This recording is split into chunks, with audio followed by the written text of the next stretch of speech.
ಓಂ ಗಂಗಣಪತಯೇ ನಮಃ. ಶ್ರೀ ಗುರುಭ್ಯೋ ನಮಃ. ಹರಿ ಓಂ. ನಮಸ್ಕಾರ. ಓಂ ಸುಭಿಕ್ಷಾಯ ನಮಃ.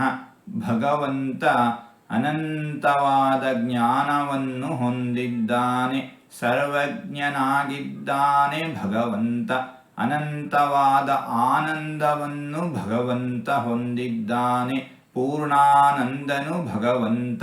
ಅನಂತವಾದ ಶಕ್ತಿ ಸಾಮರ್ಥ್ಯಗಳನ್ನು ಭಗವಂತ ಹೊಂದಿದ್ದಾನೆ, ಸರ್ವಶಕ್ತನು ಭಗವಂತ.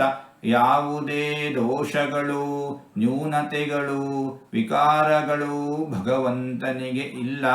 ಭಗವಂತ ಅನಂತ ಕಲ್ಯಾಣ ಗುಣ ಪರಿಪೂರ್ಣನಾಗಿದ್ದಾನೆ. ಇಂತಹ ಭಗವಂತನನ್ನು ಸುಭಿಕ್ಷಾಯ ನಮಃ ಎಂಬುದಾಗಿ ವಿದ್ವಾಂಸರು ವರ್ಣಿಸುತ್ತಾ ಇದ್ದಾರೆ. ಹೀಗೆ 4 ತೊದಲು ಮಾತುಗಳನ್ನು ಆಡಿದ್ದೇನೆ. ಇದರಲ್ಲಿ ಏನಾದರೂ ತಪ್ಪುಗಳು ಇದ್ದರೆ ಆ ತಪ್ಪುಗಳನ್ನು ಬಿಟ್ಟು ಒಳ್ಳೆಯದು ಅಂತ ಏನಾದರೂ ಇದ್ದರೆ ಆ ಒಳ್ಳೆಯದನ್ನು ಮಾತ್ರ ಸ್ವೀಕರಿಸಬೇಕು ಅಂತ ಹೇಳಿ ಪ್ರಾರ್ಥನೆ. ಈ ನುಡಿಗಳನ್ನೆಲ್ಲ ಆಡಿಸಿದ ಭಗವಂತನಿಗೇ ಸರ್ವವೂ ಸಮರ್ಪಿತ. ಸರ್ವಂ ಶ್ರೀಕೃಷ್ಣಾರ್ಪಣಮಸ್ತು.